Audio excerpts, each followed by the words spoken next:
this morning in my mind, and you know it was. Stayed on freedom, yes, I woke up this morning with my mind, and you know it was. Stayed on freedom, yes, I woke up this morning with my mind, and you know it was. Stayed on freedom, hallelujah, hallelujah, hallelujah.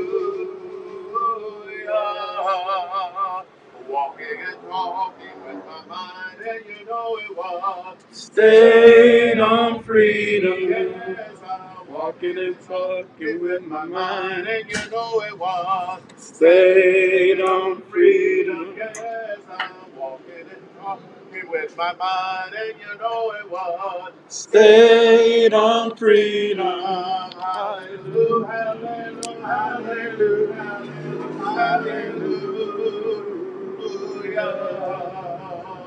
Woke up this morning with my mind, and you know it was. Stayed on freedom. Yes, I woke up this morning with my mind, and you know it was. Stayed on freedom. Yes, I woke up this morning with my mind, and you know it was. Stayed on freedom. Hallelujah, hallelujah, hallelujah, hallelujah.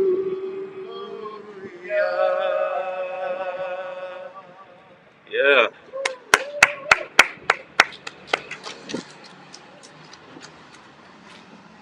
Hi, I'm Tobias Webb with the Michigan Poor People's Campaign, co-chair. Here outside of Alyssa Slotkin's office with allies from across the state, Poor People's Campaign and others, to demand that Michigan Congress people take action and look at the third Reconstruction as we move forward to make our country a more hospitable and safe place for poor people and everyone.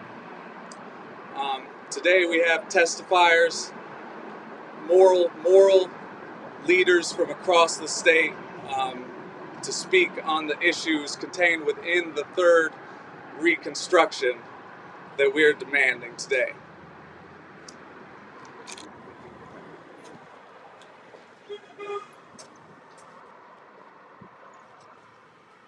And I'm Pastor DJ Knox, one of the quad chairs of the Michigan Poor People's Campaign.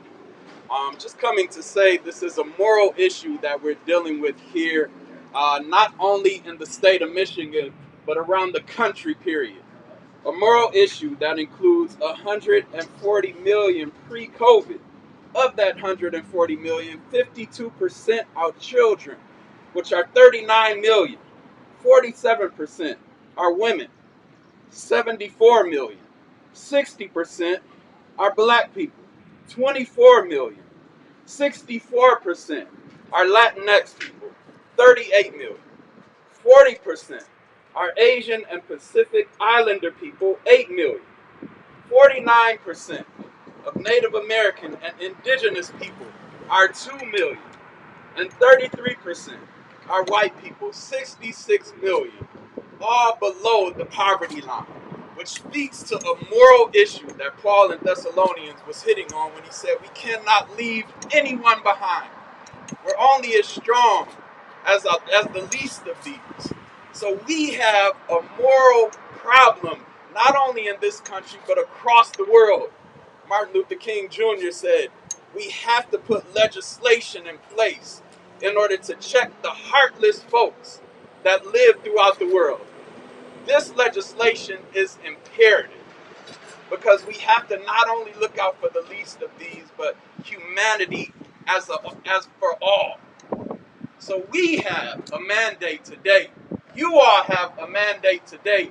Everybody watching has a mandate today. Everybody living has a mandate today to make sure that we are taking care of neighbor, we are taking care of each other, and this legislation, this third Reconstruction, guarantees that everybody is taken care of from the ground up. No more trickle-down economics, but ground up.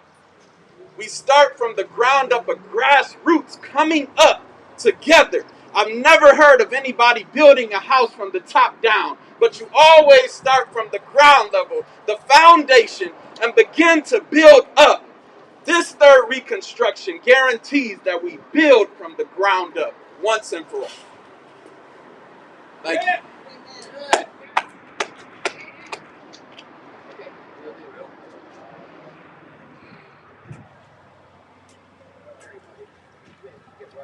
Good afternoon. We have a number of speakers who represent the issues of the resolution from a local and Michigan perspective. My name's Bill Wiley Kellerman. I'm a retired United Methodist pastor, recently retired from St. Peter's Episcopal Church in Detroit. Among the clergy and members of various faith traditions who have joined this campaign, my own tradition claims in Jesus to speak and live and act with good news to the poor. Yeah. I believe this campaign and the vision of a third reconstruction can be recognized as good news. Yeah. I'm a member of the coordinating committee and have been in the campaign since its beginning in the state. I was drawn to it, among other things, because it combines policy analysis with legislative proposals as today, but also street presence and direct action required to dramatize. The omnibus resolution we are here to call on Representative Slotkin to support, along with all the representative colleagues in the Michigan delegation, bears directly on the lives, the rights, the health, the situation of Michigan's people. As a campaign, we work in coalition with many groups in the fusion politics to connect the dots between many issues and communities. We want to begin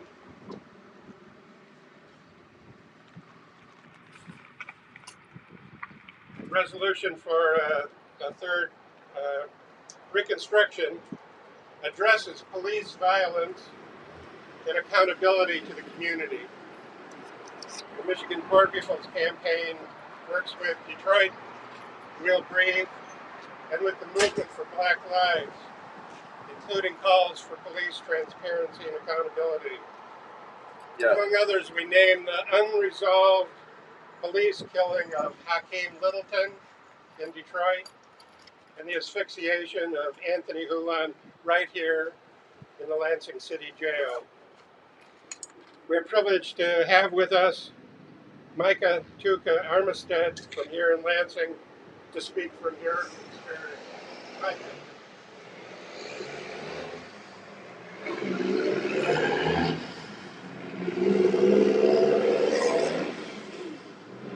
My name is Micah Armistead. I'm from Lansing, Michigan. As a young black woman in America, police violence is a very serious thing that needs to be destroyed. To get this job done, it takes time and consistent pressure on the system. It hasn't been easy though, but we have been going strong for almost a year. No, for a year. Despite the intimidation tactics of police and exhaustion working so much and much more. But I will not give up until our hearts won't have to drop every time a police officer pulls us over, or we have to pull a camera out every time we have an encounter with the police, afraid that they will lie on us and we won't get justice.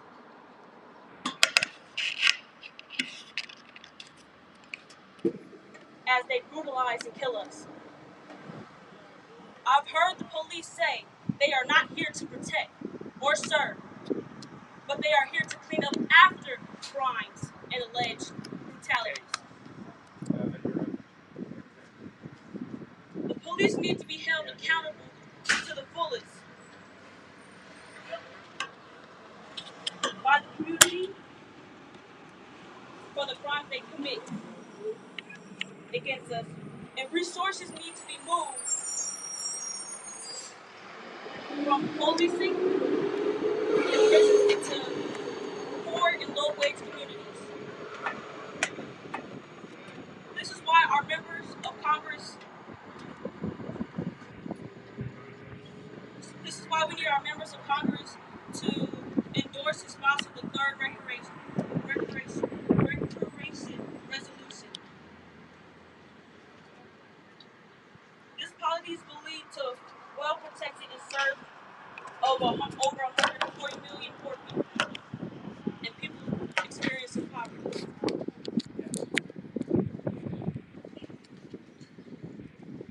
We know poverty is the mother of all crime. So if we don't do anything about it, what do you expect people to do? Just sit and wait till you decide to help them?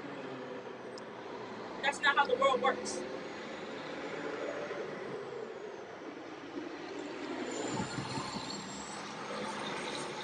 You know, if we lift them from the bottom, everyone will rise. We can defund brutality and fund opportunity. We can eliminate crime if we eliminate poverty. This is why I stand with Michigan's poor people campaign to demand third recreational for this country. Because we are tired of paying to be brutalized when we should be paying to be somebody. Because we are somebody. All right. Thank you guys for letting me speak. Good.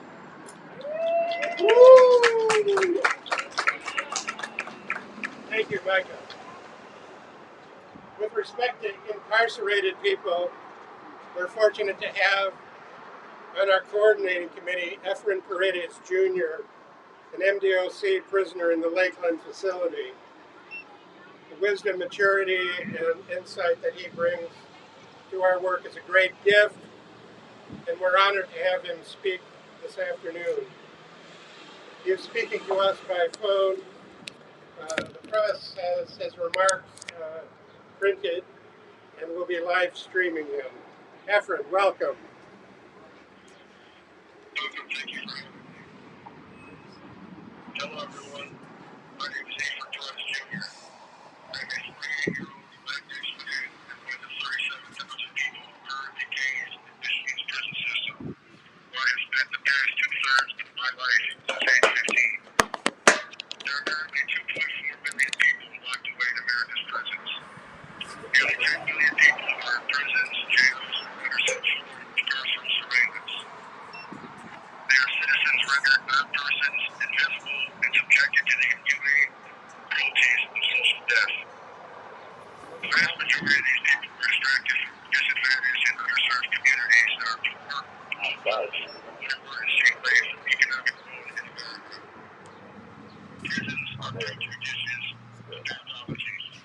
Incarcerated people are forced to live in dangerous chronic conditions they are unable to extricate themselves from. Each day they must avoid the minefields of hepatitis, COVID-19, and other deadly diseases. They are 3 times more likely to die from heart disease than a non-incarcerated person, and 4 times as likely to die from cancer.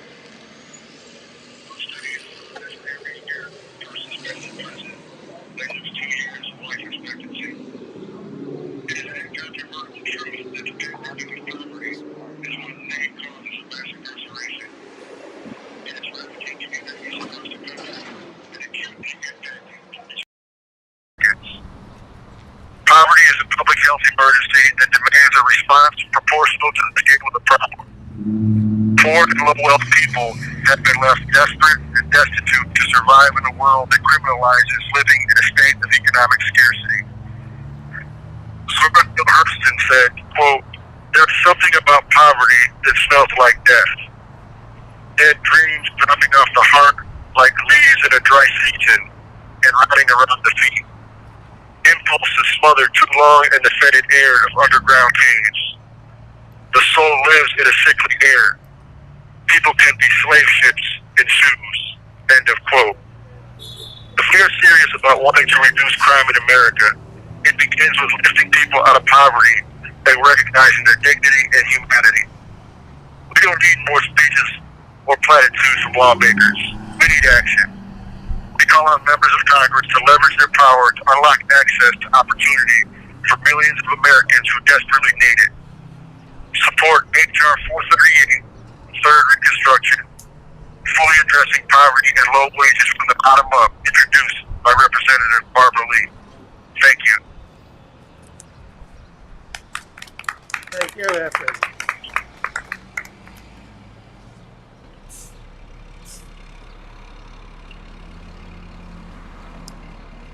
Nationwide, there are 30 to 40 million Americans in danger of becoming, imminently in danger of becoming unhoused as the eviction moratorium ends. Only a quarter of the eligible families receive the federal support for housing assistance. In Michigan, the Poor People's Campaign is allied with eviction defense groups and those calling for a moratorium now. To speak out of his own experience, we're grateful to have Bill Feil with us this afternoon, and we turn to him for a word. Bill.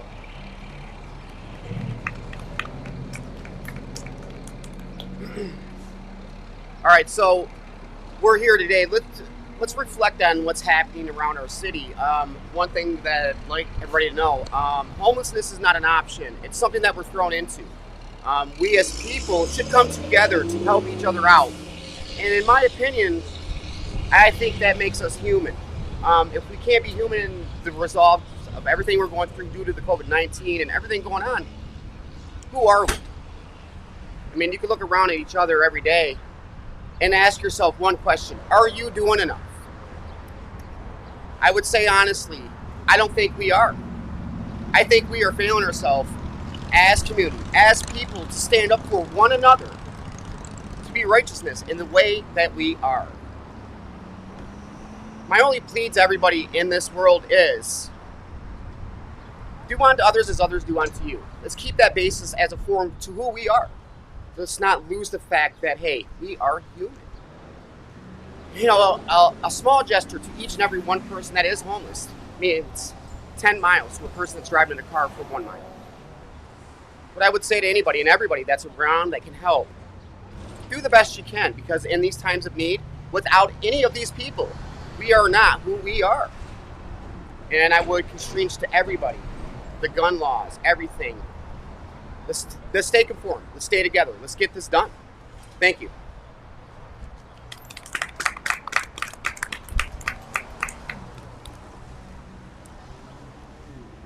Our religious traditions consider water to be a sacred commons, which flows and falls as a gift and grace, a source of life, and even a creature in her own right. Michigan's been a leader in the struggle for affordable water. The Great Lakes, with which we are surrounded, contain 20% of the world's fresh surface water, and yet our people are too often denied it as a basic human right. The Michigan Poor People's Campaign has members and participants in the Indigenous-led struggle against Line 5, which brings climate-changing, dirty energy across the Straits of Mackinac, risking the Great Lakes for pollution, and bringing it directly to one of the most toxic zip codes in the country, 48217 in Detroit. As COVID, the moratorium on water shutoffs is lifted, municipalities around the state, and especially in suburban Detroit, are beginning to shut off water again to people who are behind in their bills. That is because we do not have either a statewide or local affordability plan which bases rates on people's income, which could make water safe and affordable to them. We support also the Flint residents who suffered poisoning under Governor Rick Snyder's emergency manager, and we're privileged to have speak to us today, one of those residents, a mother and activist, Nakia Wakes.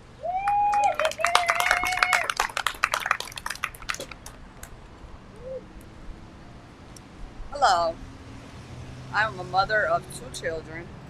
I'm a part of the Michigan Poor People's Campaign, and I also work with MAID Institute, helping returning citizens get back into the community.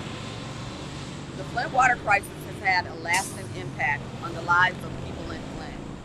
Officials claim that the water is okay, and they demand that we pay our water bills. But we should not have to pay for something that we cannot drink. In addition to the high lead levels, residents of Flint were exposed to deadly Legionnaires bacteria in the water system.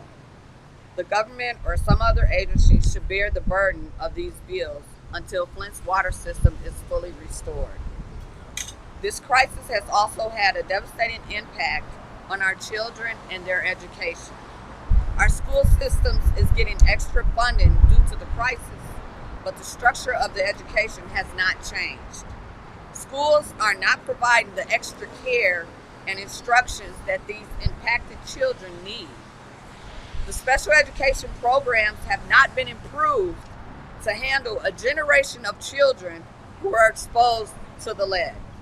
The curriculum needs to change to provide our young people every accommodation necessary to get a good education. Finally, our 7 years of this water crisis has been compounded with heavy weight of the COVID-19 pandemic. The people of Flint were already struggling prior to the pandemic, and now we need even more help. We have a good supply of vaccines, but our people are hesitant to take them because we have lost trust in the government after this water crisis. Thank you.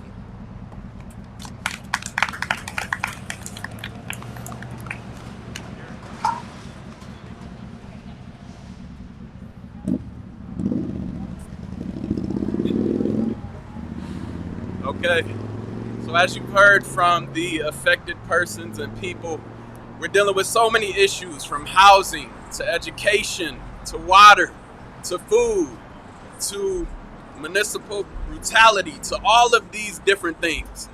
And obviously the things that have been being done has not worked. Somebody said to continue to do the same things over and over again is the definition of insanity. So this speaks to the demand, not the need anymore, but the demand of a third reconstruction. We've seen countless families hurt. We've seen 700 people, more than 700 people die a day due to poverty, due to homelessness.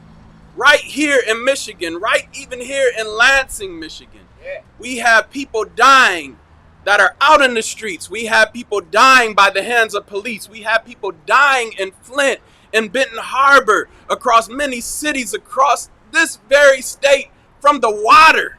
Yes, sir. Water is supposed to be a natural right for all of us. But to die from the very water that is being pumped through your pipes is nothing short of a crime. This reconstruction, this third reconstruction, is not saying give us what we want. It's saying give the people what we need. We need water. We need housing. We need jobs. We need food. And we have a right to have all of those things because these are all basic human rights. The third reconstruction is not a progressive call. It's a human call. We're demanding that this country live up to its values that all people are created equal. We demand that this country live up to the Constitution that it continues to throw out every time we deal with issues of systemic racism, of ecological devastation, of systemic classism. To be honest, this country was built on genocide. And it's time to reverse that curse once and for all. And we do this through this third reconstruction, not tomorrow, not next week, but we do it right now. So we're calling for every representative, we're calling for every member of Congress, we're calling for every lobbyist, we're calling for every legislator to make sure that you push this and support this and endorse this. So we're calling out to everybody watching in right now. We have letter writing campaigns. Make sure you go to our Facebook pages, Michigan Poor People's Campaign, and check out these letter writing campaigns to ensure that you are a part of sustainable change in this country. Not just surface level change that makes politicians look good, but sustainable change that changes the lives for all people from the ground up, from the least to the greatest. Not only is it our human mandate, it's our moral mandate. It's our mandate as neighbors. It's our mandate as a country. If we're going to say we're one of the best countries in the world, then we have to live up to that title.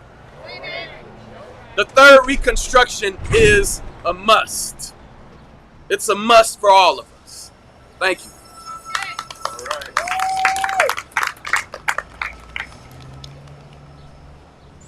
We wanted to share a couple of the words from the resolution that use the power of speaking to the least or to those in poverty.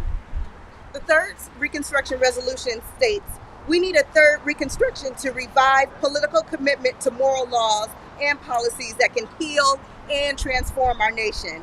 Whereas the U.S. has 5% of the world's population, but accounts for 20% of the world's incarcerated population, most of whom are poor, and the poorest of whom are women and people of color. Since 1990, local and state law enforcement agencies have received over $7.4 billion worth of equipment from the Department of Defense.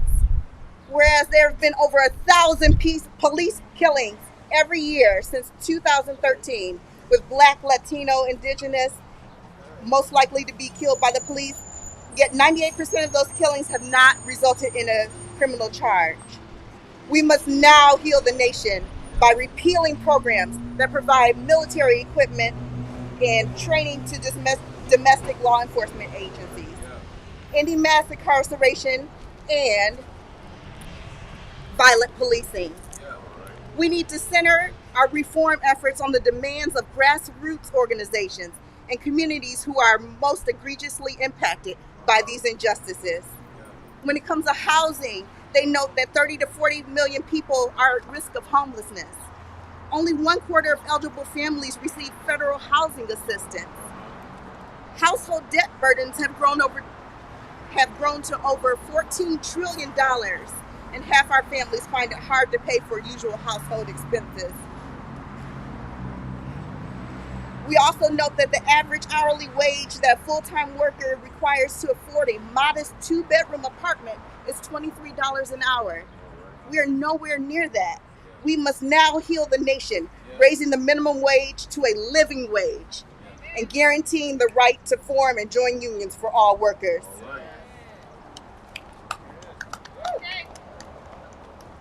When it comes to water, which is especially important to us here in Michigan, tens of millions of Americans cannot afford the access to clean drinking water. 44 million people are living with water systems that violated the Safe Drinking Water Act. And approximately 540,000 households, including a disproportionate number of Native and Indigenous households, lack access to complete plumbing. We must now heal the nation by guaranteeing the right to water, ending water and utility shutoffs, making clean water and sanitation services accessible to all, and moving towards a green, renewable energy economy that prioritizes the poor and low-income communities. When we lift from the bottom, everybody rises. We'll now have a song by our sister LaShawn. So we have a song with the Poor People's Campaign. Y'all come in a little closer so we can hear each other. Somebody's hurting my brother. Okay. Y'all come in a little closer so you can hear. Okay.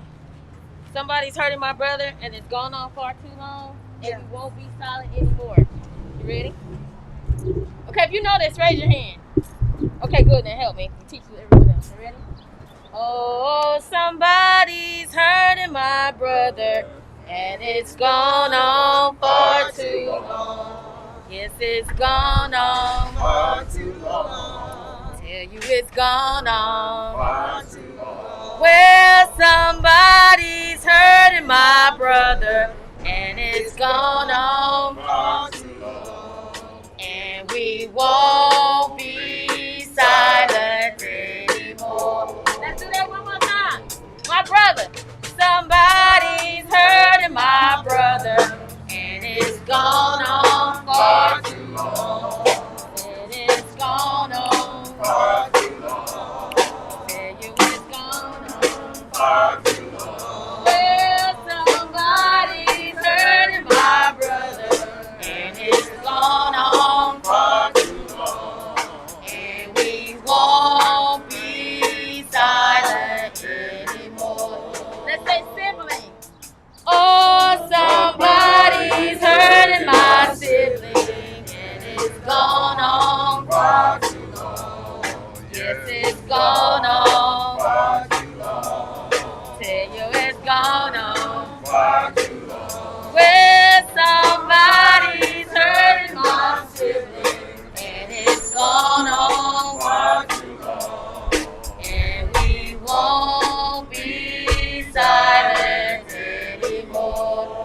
Last time somebody's hurting my family.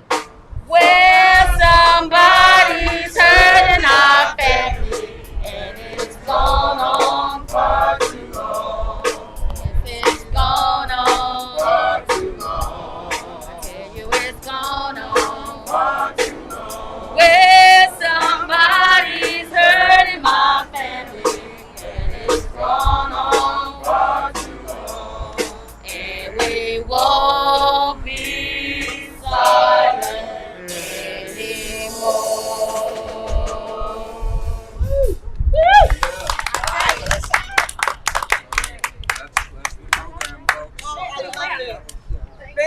Thank y'all so much.